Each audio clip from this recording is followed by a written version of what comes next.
Okay, so today is Sunday, the 4th of December, and you can probably hear in my voice I'm still not very well. But hopefully, if I get my shit together, this show will be available by the 5th, the very same day that hopefully about 2,000 US military veterans will have made it to the Standing Rock protest site to give some respite to the water protectors that have been there for what seems to be about 8 or 9 months now, probably longer. And of course, you are completely excused if you haven't heard about what's going on at Standing Rock and the Dakota Access Pipeline. And I say that with all sincerity because the mainstream media are just refusing to cover anything in relation to this. In fact, and you can check this out for yourself if you don't believe me, but the only time the mainstream media showed any interest in Standing Rock was when it was thought that one of the water protectors had shot at the police.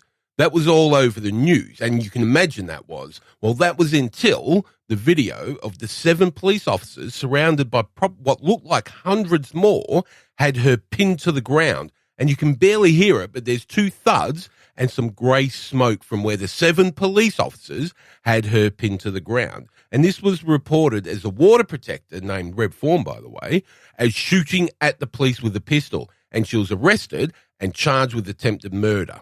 But do you know what they never found? A pistol. Hundreds of police officers on the scene and not a single weapon found. And just for reference, do you know what makes a low-tone thud and produces a lot of grey smoke when fired? Non-lethal ballistics, such as rubber bullet adaptive weapon systems. The very same rubber bullet adaptive weapon systems that the police have been using against the water protectors. Now, the state have dropped charges on Reb Form right at the exact very same time that her family had raised the bail needed to get her free. But is she free? No. The state dropped her charges in favour of federal charges. Now, if you didn't know this, and I didn't, when you are arrested under federal laws, you are not entitled to bail. At the time she was arrested, Reb Form was acting as a medic. Now, the Young Turks and Jordan Sheridan have been covering this, and I'll link in the show notes if you want more details. But I want to talk about the veterans. But before I do, I think I need to explain what started all this. I'm sorry if you already know the story, but there seems to be many that don't. So a company called Energy Transfer Partners need to move oil from North Dakota to Illinois. The best way to do this is a pipeline, of course. It's 1,800 kilometers from point to point. So I get that part. But the problem is that the original plan that was to run the pipeline past Bismarck had to be scrapped because it would have threatened the local water supply. Again, I get this. It's right not to put water at risk. Look at Flint, Michigan. Anyway, long story short, or long pipeline short as it were, the plans were changed not to go via Bismarck, but via Standing Rock instead, through what has turned out to be unceded and sacred Indian land. That land belongs to the natives. Although there's been a bit of an argument, there's still a bit pending on that, but being that the US government offered to pay the tribes a shit ton of money for it several decades ago, I think they set the precedent of ownership. So this is a problem. Also a problem is that the pipeline needs to go under both the Mississippi and the Missouri rivers. And that shouldn't be a problem because there's never been any public announcements of pipeline spills in that area for a long time. No public announcements, that's because they've been covered up. There have been over 200 pipeline spills bad enough to cause environmental damage in the USA in the last year alone. And there is way too much on just that alone to cover in a 1-hour podcast. So do some Googling and please just spend a few hours on Wikipedia. And I mean that. Have a look at everything that's been going on. The main thing, though, that I need to talk about is the fact that the government, the Army Corps of Engineers and the Department of the Interior have all raised concerns with the new location of the crossings. As such, in September this year, a joint statement was issued by the US Departments of Justice, Army and Interior, temporarily halting the project on federal land bordering or under Lake Owa Reservoir. The US federal government asked the company for a voluntary pause on construction near that area until a further study was done on the region extending 20 miles around the lake. In closing, the agency representative said, "We fully support the rights of all Americans to assemble and speak freely. In recent days, we've seen thousands of demonstrators come together peacefully with support from scores of all sovereign tribal governments to exercise their First Amendment rights and to voice heartfelt concerns about the environment and historic sacred sites. It is now incumbent on all of us to develop a path forward that serves the broadest public interest. The company, Energy Transfer Partners, rejected the request of voluntary halt construction on all surrounding private land and resumed construction within 48 hours. And the problem here is that not only did they not stop work near the site, they have continued to work on the Federal Reserve and the natives' homeland within a few hundred metres of the water. Somehow, a direct instruction from the government for one site and a request for another site have been twisted into one and refused by the company. And we know this because the water protectors have taken drone footage, but they can no longer legally do this as the state has called a no-fly zone over the area. A no-fly zone for anyone that's not from the company or their paid goons, that is. So now look at it like this. Right now, we have two belligerents, the rightful landowners and a for-profit company that has refused a federal government instruction. And these two groups are in conflict. And what do you do when there's a conflict? Well, in a civil society, you ask for assistance from law enforcement agencies. And if you miss that, there's a clue in their name. Anyway, in a roundabout way, law enforcement were called in to assist. The only problem is the law enforcement forgot that they were meant to be neutral. They forgot that they were there to enforce laws. They forgot or ignored the fact that the company were at fault and turned their weapons towards the water protectors, who to this very fucking day have not acted in any other way than a peaceful or respectful manner, to the point where the police thugs were pepper spraying them, shooting them with rubber bullets, beating them with billy clubs, spraying them with water cannons in sub-freezing temperatures, and the water protectors shouted to them, "We love you. You don't need to do this. We love you and we are praying for you." And now there's an eviction order for the 5th of December, tomorrow as I'm recording this. And again, there's so much more on this alone that it would take 2 shows and a team of lawyers to make sense of it all. But there's an eviction notice relevant to parts of the occupied land, the land that rightfully is owned by the tribes people. But that's never stopped the US government from evicting natives for has it? Anyway. Coincidentally, the effective date was a few days prior to the original arrival date of the veterans. Maybe it's coincidence, maybe not, but that's not dissuaded them from swarming from all corners of the United States all over the weekend to get to the site to help the water protectors, to show solidarity towards their fellow man, to give them some sort of respite, and most importantly, even if accidentally, to draw media attention to what's happening. And I talked on this a few episodes back, but when the Bundys held siege to a federal building and property, the media were all over it, and the law enforcement were standing back doing nothing. But when it comes to Native Americans, the media don't give a fuck. And so the local enforcement officers get to act like animals. But what's going to happen when the police goon squad attacks a platoon of veterans? How's that going to play out in the media? Which brings me to my final point. And I say this as a direct and personal message to my brothers and sister veterans. I beg you to keep this peaceful, please. I know it's not natural. You've been trained to get it done no matter what. But you all know that the best place to secure a victory in battle is the high ground. Take and secure the high ground. You can do this as well. Take the moral high ground. Rubber bullets hurt like a motherfucker. Gas and mace will fuck you up for a while too. But you've all tasted that shit in basic training. Remember what you were taught. Pain is weakness escaping. You'll be hurting because your brothers and sisters behind you have also been hurting, but they need a rest. So it's your turn. You're there to take the hurting for them. Don't undo the months and years of hard work that they've put in by snapping. I know this will be hard to do. You have good leaders with you. Trust them. Remember, you're not there to fight. You're there to protect the people that are running out of energy to protect themselves. Stand fast, stand strong, and don't give those fuckers an excuse. Be better than them.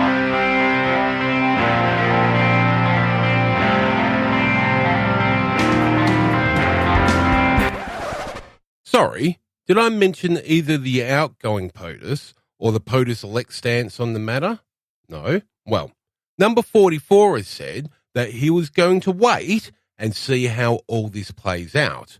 The fat orange number 45, in a statement not on Twitter, so via a spokesperson, said supporting the Dakota Access Pipeline has nothing to do with his personal investments and everything to do with promoting policies that benefit all Americans. For the record, in May 2015, according to campaign disclosure reports, Trump owned between $500,000 and $1 million worth of shares in Energy Transfer Partners. But he recently sold some of these off. Dum Dum also has at least $100,000 invested in Phillips 66, which owns a quarter of the pipeline. And to put a nice little bow around the whole vile debacle, Energy Transfer Partners CEO Kelsey Warren donated $100,000 to support Trump's election. Drain the swamp? Yeah. And then fill it up with oil, right, Donald?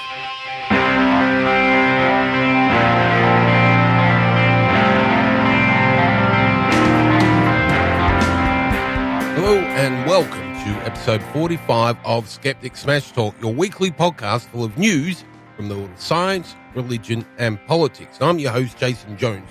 Thank you once again for being so kind and joining me. As you can hear, and as I said earlier, I'm still not very well. And this isn't a man flu, this is a real one, so I'm sorry if my voice is still rubbish.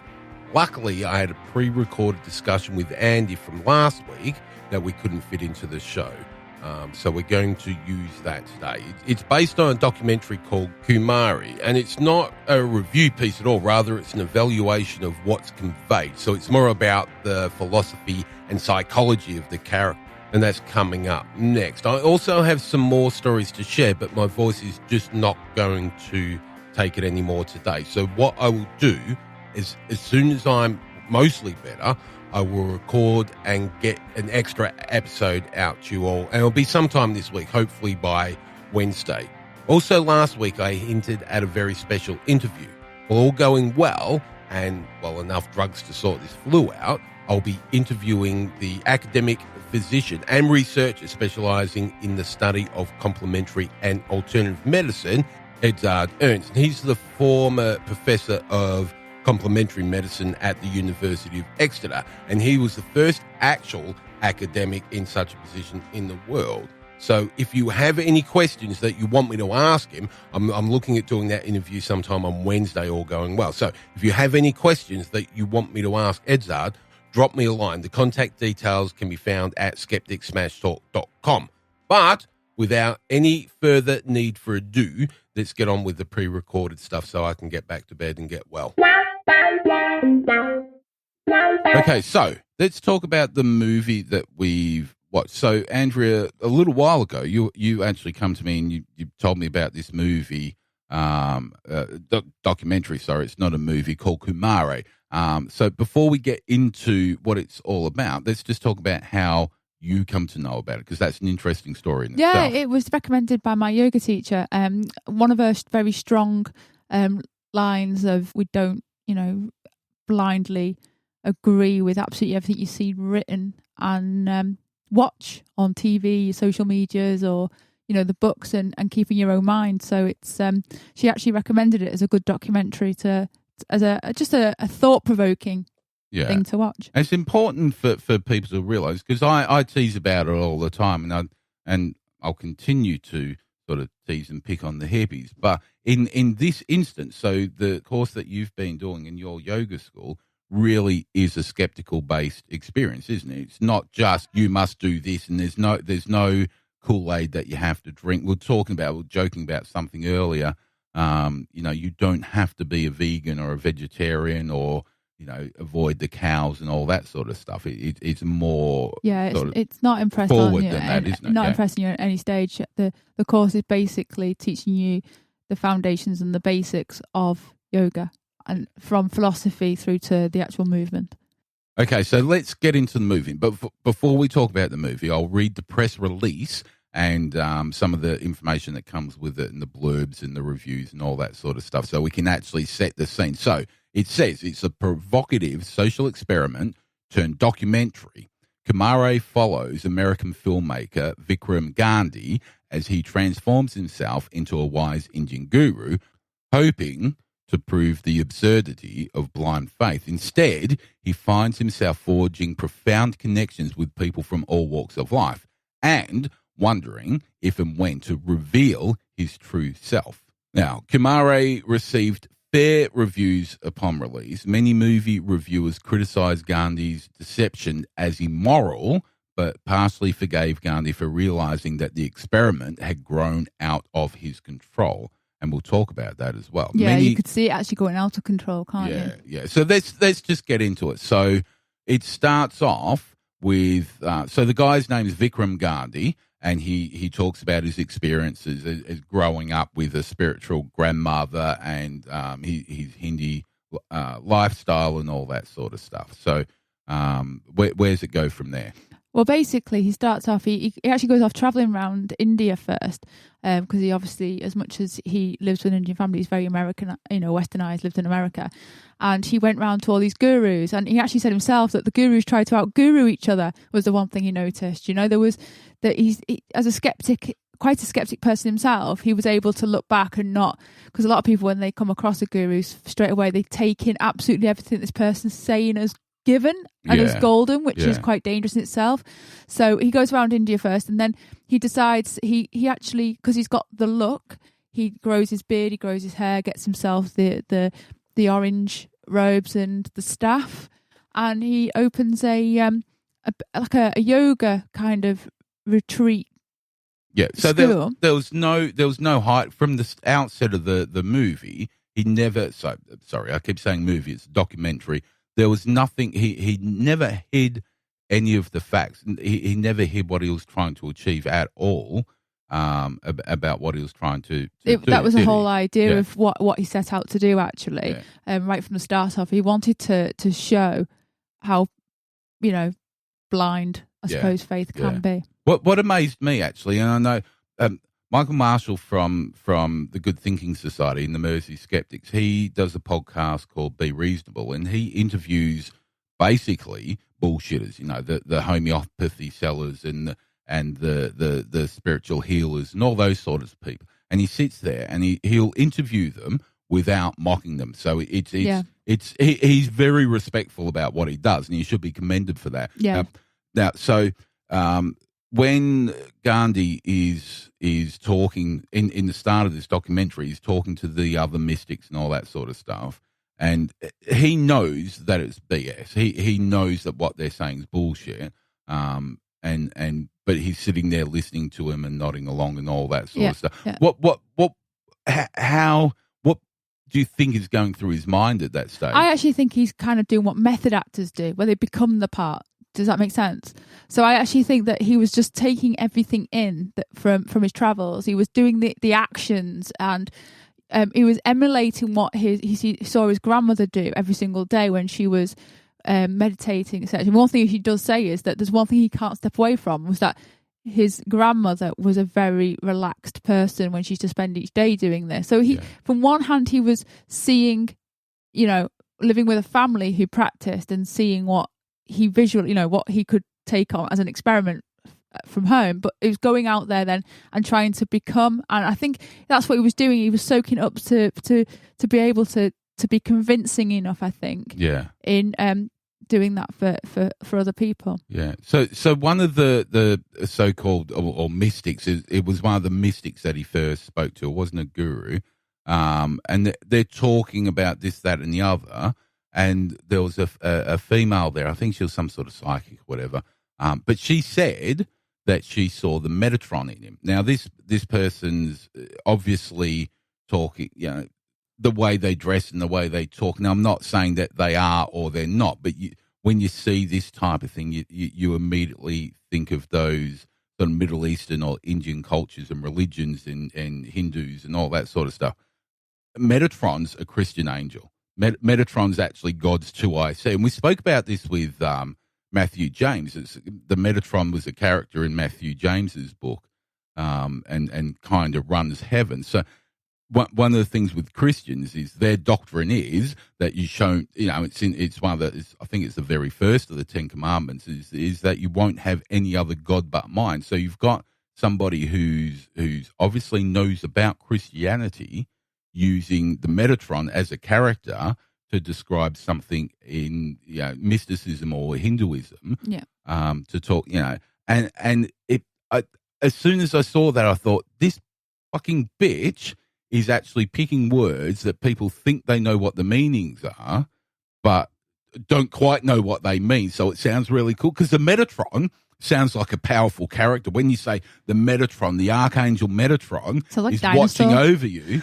It's huge, isn't it? When I first thought Metatron, I thought fucking what's the thing with the cars? Megatron. Is it not Transformers? Transformers, like yeah. Megatron or Yeah, something. I'm thinking Transformers. I've got this fucking robot that's following me around. But anyway, but these are the types of people that he's interviewing. There was that other guy, the really smelly, beardy, hairy guy that, had no problems talking about all the young women that he had sex with. And it was a powerful feeling for those young girls. And he actually was a guru in India. Now, one of the things that I suppose always rings alarm bells in my head is that there's a lot of people like myself who are going to yoga and whatever they're looking for. Think I must go to India. I must experience this for real. But all they are faced with are extremely convincing con men or women, normally men, who are basically conning them. Yeah. Because they are convincing. Yet the guy was sat there saying, yes, I've got loads of women around me, and who wouldn't want loads of women around me? We've talked about this before when they think they've got the right to touch you in class without telling you and stuff like that. And you look at Bikram. Straight away, people have gone in and thought he knows his stuff. He must be enlightened. Everything he says is golden. So if he says he wants to touch me on my boob, that must be okay. So let's go to his very first outing as the guru. He's out at a park or something like that. Was it a festival? Yes, I can't remember. He's out at a park, and people just, because he's dressed as a guru, people start surrounding him. Oh God, there was scantily clad women stood in front of him and started doing yoga moves in front of him. Me for one would be like, why would I do yoga? Because it doesn't necessarily mean that one follows the other, for one. Do you know what I mean? But and straight away they were like, oh, I feel a connection to you. Yeah. How do they feel a connection to him? Do you know? Yeah. He's not a bad looking guy. With extremely handsome. Yeah. With his long hair and his beard, he's a good-looking guy. When he shaved it all off, he's not shabby. No, he's a handsome guy. So I get that there's some sort of sexual attraction there. But if I'm in the park and there's a monk or a nun or a Hare Krishna or whatever, the very last thing I'm thinking about, mostly, is how sexy they look. The two don't go together, do they? No, you're right. One of the things that I noticed when you watch the film is he very much he never puts himself on anybody. It's they put them on him, if that makes sense. So yeah. No, I agree with that. He is pretending to be somebody he's not. So let's not take that away from it. But it does show a degree of gullibility and how people see a figure who's dressed a certain way and assume that everything they say is a certain way. Now, one thing I will say is, if you watch the documentary, throughout the whole entire time that he's doing his practice, he makes up some pretty wacky moves. So he actually creates some mantras that don't actually exist in any book. He creates his own. He creates some yoga positions that was there an air guitar, I think, wasn't there an air guitar move? But before all that, though, to give him some dues, he did go and, was it a year beforehand or for some time beforehand, he went and studied yoga. So he didn't go in not knowing anything, but I think he learned the grassroots stuff. But then, like you say, so he's made up his moves where he's doing it's exactly an air guitar. He actually said, as in the documentary, he wanted to see how much people would continue and not question what he was doing. By doing these certain yoga postures. Don't get me wrong, there are other people that have trademarked their own yoga postures in yoga now today because it's such a commercialised thing, people are making a lot of money out of it, so they've trademarked something which is centuries old. Yeah. But what he's done is he's done it to show what people will just follow. However, when he's doing his teachings, as they say, as a guru, the one thing he's only saying to them is, it comes from you. Yeah. If you want to stop doing whatever is causing you harm in life, it comes from you. We'll get to that in a minute, because I think he hit a certain point about halfway through where he found there was a bit of an epiphany. And I'm not going to negative or positively spin that one, but it's important, if we don't get to it in a minute, remind me to get to there. But at the beginning, he's doing his air guitar, he's making up his moves. And then, so he's got a staff that kind of looks like the Om symbol, or it's got a part of the Om symbol. Yeah. Now, you need to probably explain what the Om symbol is, because I don't have I know what it is, but I don't know what it means. The Om symbol's made up of different parts. So the whole thing itself looks like one symbol, but certain parts of the symbol represent different things. So the dot at the top's enlightenment, for example, and the certain curves will represent life, right, etc. It's so, I mean, you can Google it, and it's got all the parts there. So, but what he's done is he's taken the first part of that symbol, which looks like an E, and he's kind of tilted it and put it onto a staff, so it looks like two very large breasts. And he walks around with his staff and he shakes it around and all that sort of. And this is in the beginning where he's trying to see how much he can get away with. And then so he's starting to build his disciples up. So he's starting to do lessons and things like that, and he's meeting people. And so he's sitting there with people, and he's drawing on their forehead. And one of the symbols that he draws, it's a cock and balls. Yeah. It's and he's sitting there. I'm going to sound racist when I do this, because I'm going to put on a fake Indian accent, but that's okay, because he did the same thing. He did. But he's sitting there going, oh, no, penis, and this does it. And he kept, every now and then, he would say penis as he's drawing this cock and balls on this person's face. And they don't even flinch. And whether they don't understand what he's saying or don't care what he's saying, but that probably goes back to your initial thought that because he's got that appearance of a guru, then he must be right. And we have that in the Roman Catholic Church. If you've got a priest or a cardinal or a bishop who's dressed like that, they get away with whatever they fucking want. You put them in a position of trust, don't you? I mean, Exactly. This is slightly off topic, but it's the same point. There's one argument in the yoga world at the moment in terms of having some kind of standard, because basically you could do a 1 week intensive course and go out and teach. Now, the problem with that being is, I mean, there's only so much you can take in a week, and it can be quite dangerous. You throw somebody up in a headstand that's not ready, you can break their neck. That's actually quite amazing that you can do a course, I'm assuming that's 1 week full time. There's intensive courses. I think they do like 1 2 weeks. You can go to Bali and do a 2 week course that's and come amazing. back. And then come back and be certified. Now, if you're walking into a class, you could be pregnant, you could have an injury, you could have some kind of, I mean, they've not got x-ray eyes, you could have something going on in their body that you just can't see. And you're throwing them into positions because that's happened to you, and you think that's correct. Now, I consider myself an intelligent person, but I'll walk into a class not knowing yoga as I do now, a bit further on, and I've still got so much to learn. And I would assume that person at the front of the class can teach me and teach me safely. So when they ask me to do something, okay, there's a degree of me listening to my own body, but sometimes you don't feel something until it hurts. Yeah, So, I'm with you. So you're going in, and straight away, because they're at the front of that class, you give them a degree. So it's like a degree of intelligence, or that they know what they're doing. So it's like you're saying about the priest. You go in there, and you think, I trust this person because they're a member of the class. And this guru is basically just showing how much trust he has in people. I mean, people open up to him over time, and it actually hits him hard, I think, when they realise. I mean, I think you've probably know yourself that there was a woman there that she's an empty nester. All her children have left her. She's lonely. She eats basically constantly, so she gained a lot of weight. There was somebody that was abused as a child.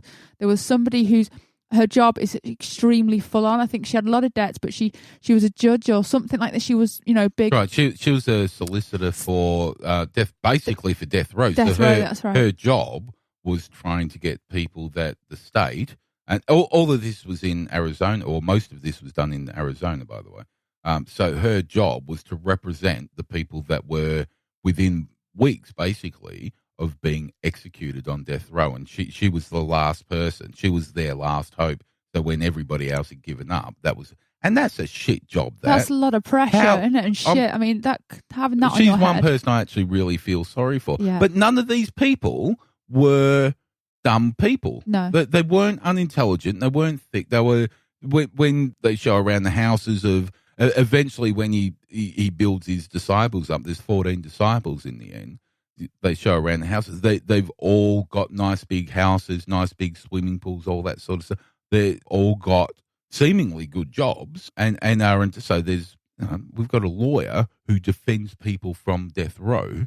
They're not stupid people, but they've got, like you say, they've got a preconception there's something missing. there. There's a preconception there that and to be honest, a lot of these people have something that they're struggling with personally, so they're looking for that thing to solve, I think, or put a patch on what's going wrong, if that makes sense. I mean, there was a guy there that was a coke eater, wasn't he? Yeah. A coke eater? Yeah. A coke user. And he I think if you're eating your coke, you're doing it wrong.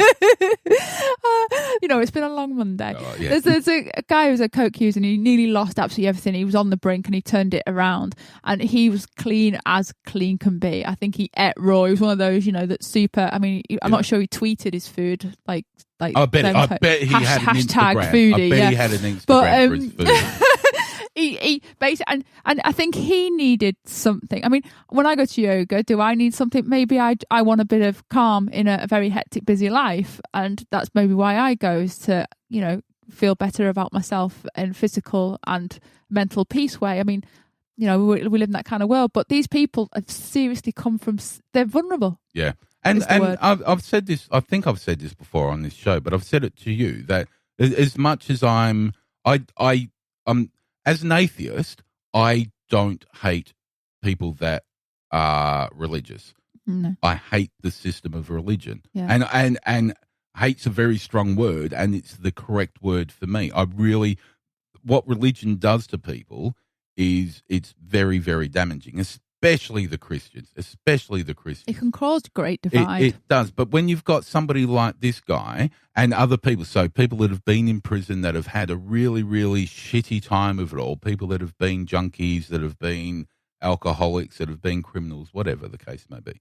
But if it takes religion to make them feel like they are a part of humanity, then I'm okay. I've got no problem with that at all. And this is what this guy said, after everything that he did wrong, he was, he's an alcoholic. He chewed on coke or snorted it, whatever you do with Coca-Cola or whatever. His wife had left him. His wife had left him and he had to struggle to get his life back in order and all that sort of stuff.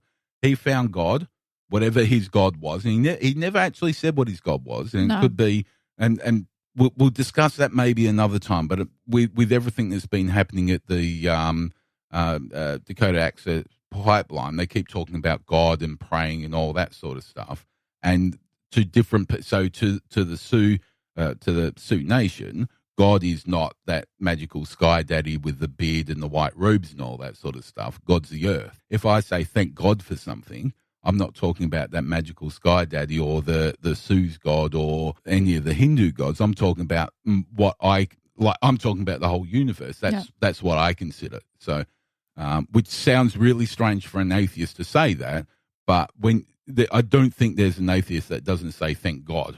Yeah. You know what I mean? It's a turn of phrase, but for me, I look at it as the whole universe. I think the issue stands is when they start to manipulate that person that needs the faith and they start making money. And that's what the gurus do. Yeah, they do. And I don't know by watching this documentary was whether they were charged for sessions along the way or whether it was free. I believe that they weren't. This was all done free. The other, let's talk about the cult. So partway through, so we get to the point where he's built up his he's got a following there. His following, and they call themselves disciples. Yeah. Now there's 14 core disciples. Now there's 2 women that claim that they're from different planets. Oh, God, they go to this retreat. This is really, really strange, this part. So can't remember if we're at the point where Vikram just sort of gets that feeling that what he's doing is wrong. Let's talk about that first, and then we'll go on to these 2 women.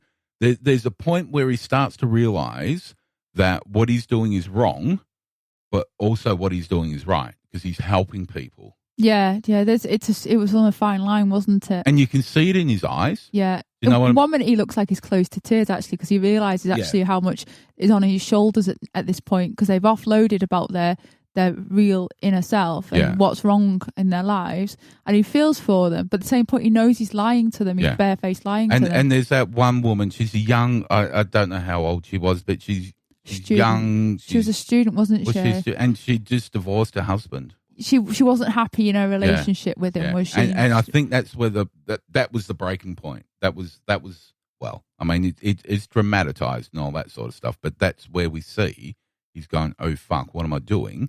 I'm not in a position here to give advice on this. Then, so if we push all that aside, where we have people that are gurus and we have people that give good advice, I used to go and see psychologists and psychiatrists, and they would give me advice. What's the difference? Well, I think it's when people have this term guru. A guru is basically a teacher or somebody that's got some knowledge in what their field is, isn't it? And I think when you start labeling somebody a guru, they actually see them as a higher thing, like a god. Yeah. That's the problem. We put them on a pedestal, don't we? Yeah. So halfway through, at this point now, what he does, it cuts to a scene. And don't forget, this is not a reality TV thing. This is, in the true sense, a documentary. There's cutting and there's editing and there's all that sort of stuff. But we move to this scene where he's got his whiteboards and he's coming up with his philosophy. Mm-hmm. And this is the point where he says that his philosophy is that people don't need a guru. Everything, and what he's saying is absolutely 100% correct.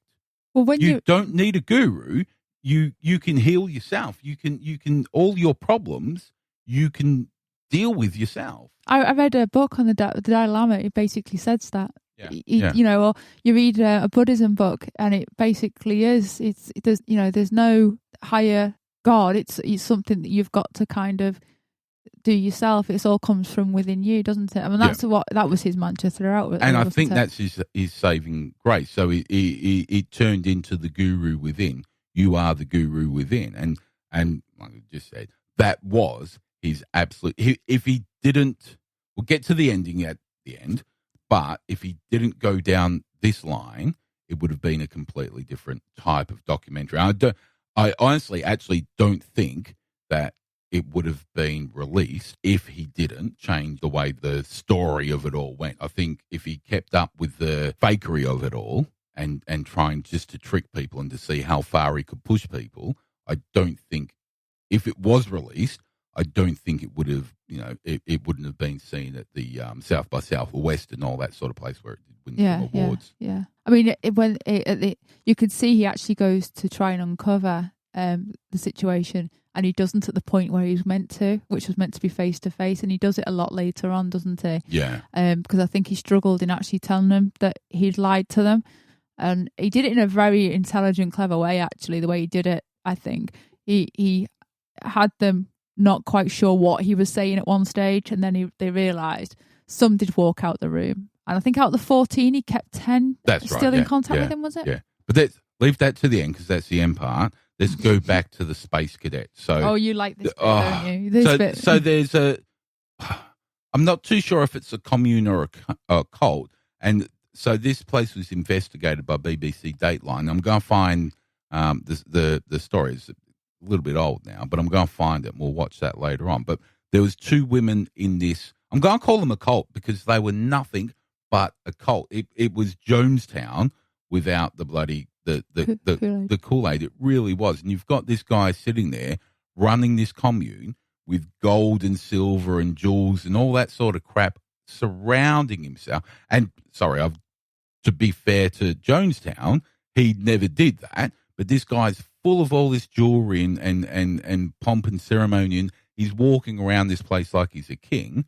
But he's got these people who've basically given everything that they owned or sold everything that they owned to be a part of this commune where they basically eat, grow all their own stuff and eat their own stuff and all that sort of stuff.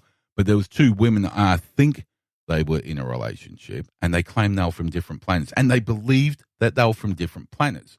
I can't remember what planets, but one was from one planet, one was from another planet.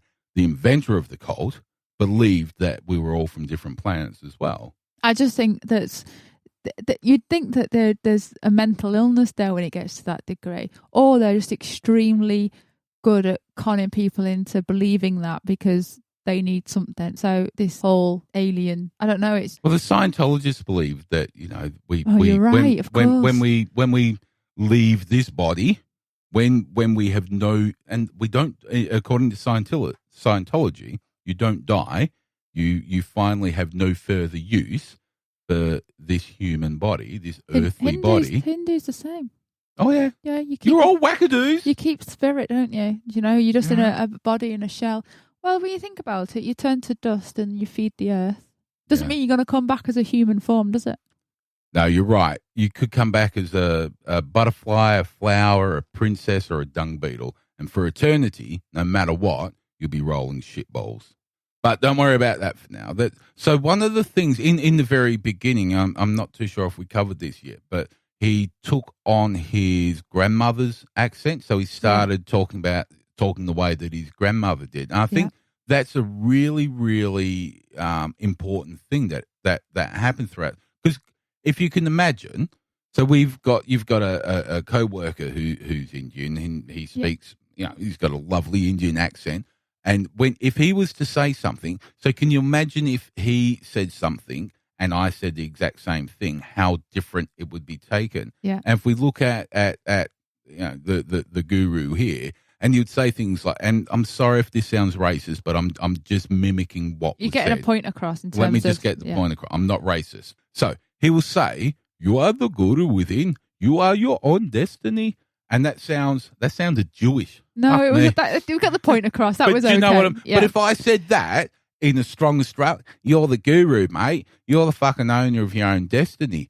It's not. Do you know what I mean? How about pass me a Foster's yoga teacher? Yeah, you're all right, mate. So just do that fucking downward fucking face and dog thing, and she'll be whackers, mate. Don't worry about it. Now you're being racist to Australians.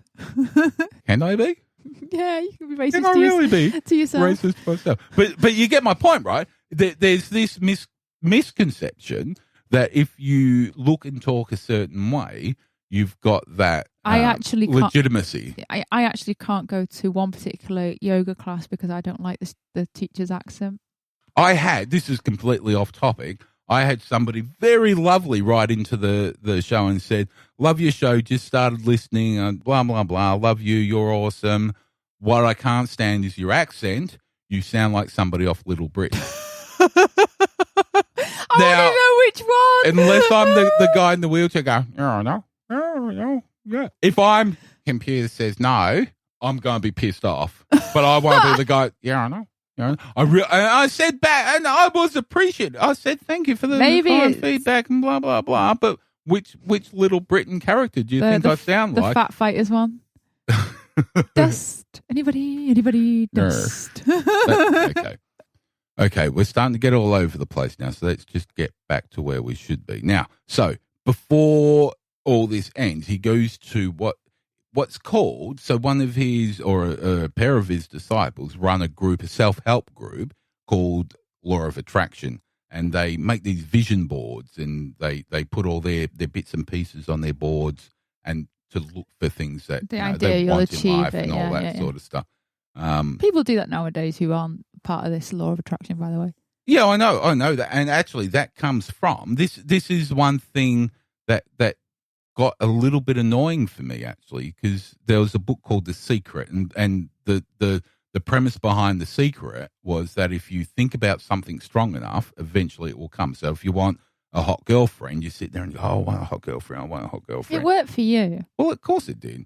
I want heaps of money. Oh, that's not happening. No, yet. It's not, because you keep spending it as quick as you get it. I want a big knob. And we've got this beautiful front door. But so what the thing is with this Law of Attraction is you make what they call a vision board, and you go into your magazines and you do a bit of cut and paste and make this board about all the things you want. And they, most of them put money on there because who doesn't want to be rich? And they put all the bits and pieces that they want. But basically, it comes down to confirmation bias. And that was the big thing with The Secret, is that if you think about something constantly, when something meets that expectation, all of a sudden you go, oh, I fucking prayed for that. One thing, he did actually take the piss on that a bit his vision board was full of people and he just stuck smiles on them all. Exactly. And it was just like looking at your social media feed where you've got all these people with these wonderful lives where they've just got that big happy smile plastered on the face, where actual fact when behind it it's bollocks. Miserable. And he put a photo of himself before he grew his beard, so maybe a year beforehand as Vikram, and then put the photo of himself as the guru and said that this is me before. Nobody questioned it, and not a single person questioned it. No. And he literally said at that time that the Vikram him was actually him, and the guru him was what he created. Yeah, and that's what he wanted to become. That. Yeah. So they still thought, though, that he became a guru. That you could say that not everybody's born a guru, but I think people just saw it as that, didn't they? Yeah. So then he does this thing. He builds his group of disciples, or he leaves them for some time. It's made out like he's about to come out. But that's not what happened. He called it, I can't remember what he called it. He called it something like the unveiling. The unveiling. And he made the idea that everybody unveiled their true self. So everybody says, right, from now on, I am this person, so the person they wanted to be. And he was under that pretense, by the looks of things, because he got himself worked up before he went out there, because I think it looked like he was throwing up in the bathroom on stage. He came out and he was meant to unveil himself, and he didn't. One thing that we've missed out on is that he had two ladies as his assistants, if you like. Assistants. And I don't know who these girls were. They were just they were friends. They were friends, like that. Yeah. So, and the first time that I've watched, because I think I've watched it about 4 times now. The very first time I watched that, I thought the first unveiling was put on. And then the second time I saw it, one of the girls, the girl who sat on the right-hand side, she was waiting for it. She thought that he was... Both of them did. They looked really twitchy. She was in a blind panic. She really was. Were. If you look at both of them, they were both in a blind panic. And you could see his face. He didn't know where he was taking it. Yeah. And he chickened out during the course of it. You can tell by their expressions on their faces. Yeah. So then what he did was he said to everybody that you're the guru within. You don't need... And this was, he was unveiling this, so from halfway through, like we said before, he come up with his philosophy, and he was saying that you don't need a guru, that everything I'm telling you already know. Everything that you do, you already know. So you don't need me to do this. So then he said, unveil, and we're unveiling the guru that is you. Yeah. The individual. I'm not the guru. You're the guru. And he said to them, I'm going to go away for a little while. I want you to tell me, pretending that I'm you, what you want me to tell you. Yeah. Did I get that right? Yeah.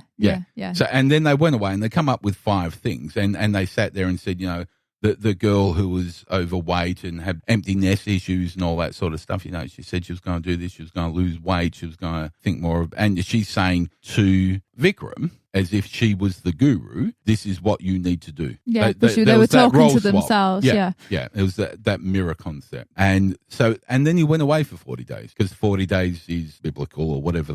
I don't know if that was accidental. I need to look into that a little bit more or try and understand that. I don't think... No, I think there's something in that 40 days. I think that because in pre-biblical times, 40 days was actually a very long time. There's a whole nother story in that. But the 40 days and the 40 nights wasn't 40 days and 40 nights. It's just that 40 was considered a massive number. So he goes away, but he's taking messages from these people. Yeah, he's emailing them, he's talking to them on the phone, he's checking on how they're doing, they're saying to him, I'm struggling with this, or this is happening, or they were saying they missed him. They actually got a bond of a friendship there, basically, because they'd seen him day, and he would come around to their houses, spending time with them personally, each one by one. So they'd formed a friendship and a trust with this guy. And they were keeping in contact with him. I suppose it's like if you had a priest that you saw every Sunday and you no longer had your confession, isn't it? I think that's where he started to realise that what he had done needed to be undone a little bit. And he knew he was going to do that no matter what, I believe, from watching it. as you came near, at one bit I didn't think it was going to, probably around the middle part, but nearer the end, because I did think he was starting to enjoy it, to be honest, taking on this role, because I think there is a bit of that God complex, isn't there? You know, if they believe that they are better in what they're saying, they start believing what they're saying themselves to a degree. But I do believe that no matter what, he was just trying to find the way of telling them without hurting them further or without setting them back. Because don't forget, if you're turning around to an alcoholic or a coke addict and you're going to tell them that you've conned them, basically, they could go back to doing what they're doing, because they could, you know. So he had a lot of on his plate at that stage, I believe. I mean, I could be putting that all in his mouth and his head right now, but that's what I believe. A lot of critics have actually likened him to Sacha Baron Cohen's Borat. So Borat was a character that Cohen had made up, who went around and you know, famously interviewed Donald Trump. And I think Donald Trump, fuck me, I've just remembered we've got this. Back to fucking Trump. Oh my God.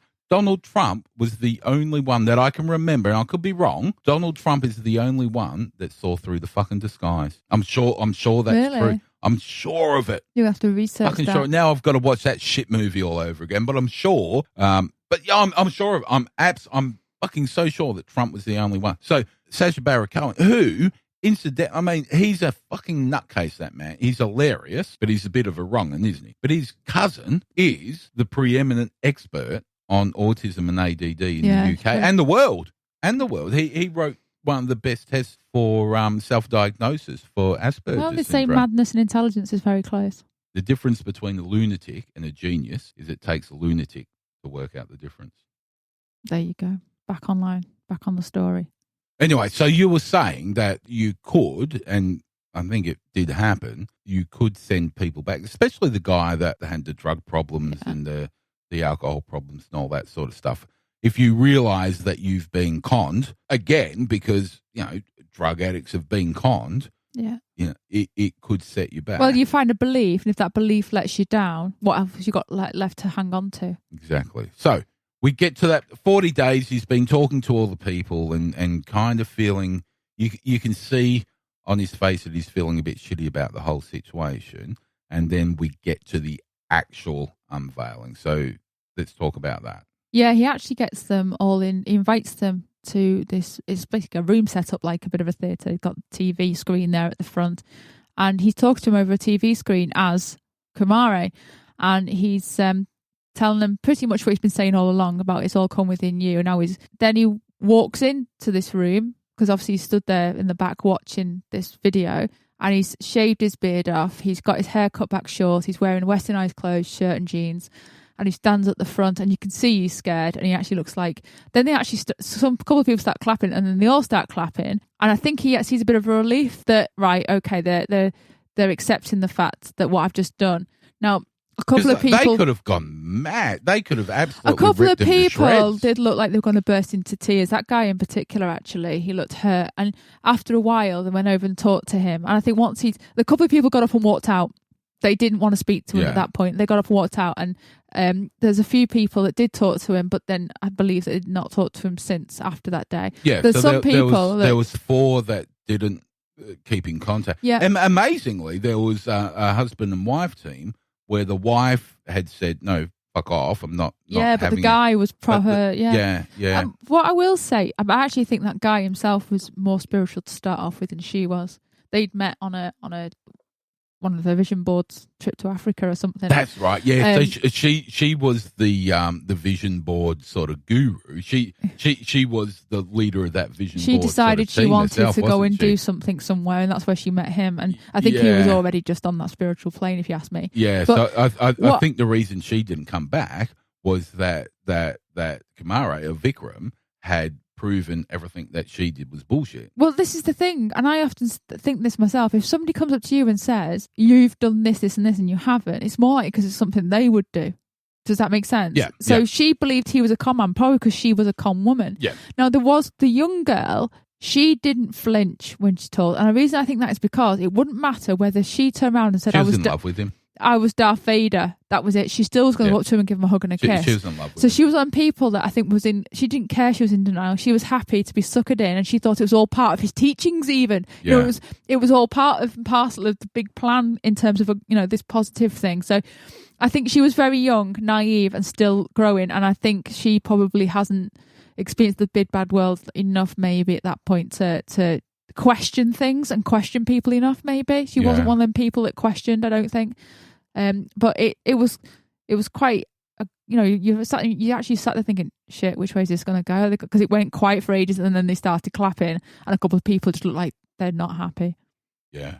So the only question that remains now is what he did acceptable, and did he do it in the right way? Did he change the world? Do you know what? I've got a theory on this. I think it was a very risky thing to do, and I hope that nobody was actually harmed or became broke doing it. If they didn't, I think it's an extremely important lesson for people to watch. I think it was good for me to watch whilst going to all these yoga classes and these different workshops and retreats, etc. I think it's useful for anybody, especially younger people, to watch. I think it was something that people should see. Yeah, no, I agree. Absolutely agree. And I don't think, for me, I think what it exposes is, well, it does two things. It exposes the trickery, and we know about that. And everybody in the skeptical movement knows that there's trickery in everything.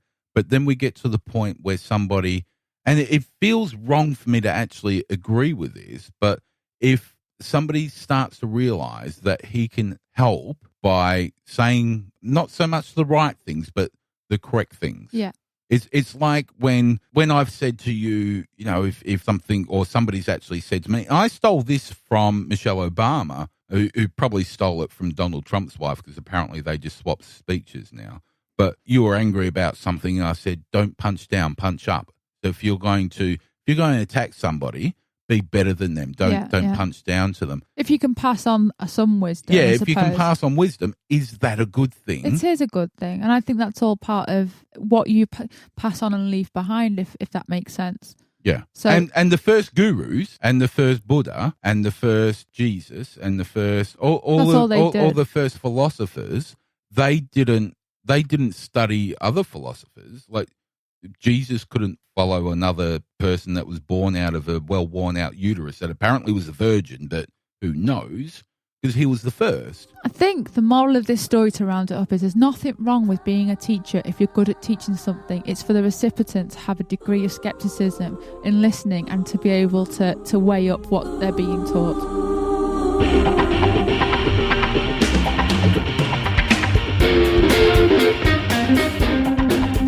Well, I think, and I hope you agree, that that's just about enough out of me for today. Like I said, we will have a proper episode out sometime midweek. And if you have any questions for the interview that I'll be doing with Edzard Ernst, get them to me before Wednesday morning UK time. But feel free to ask any other questions, give some feedback, or just say hello. Let me know how you are all doing. Just go to skepticsmashtalk.com to find all the contact details. They're up there in the top right-hand corner.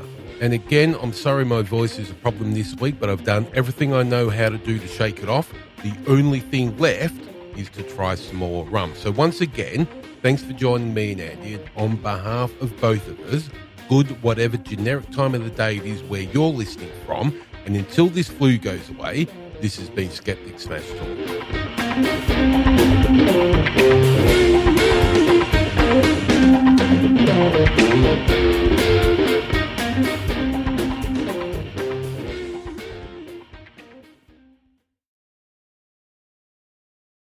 You all right, mate? So just do that fucking downward fucking face and dog thing, and she'll be whackers, mate. Don't worry about it.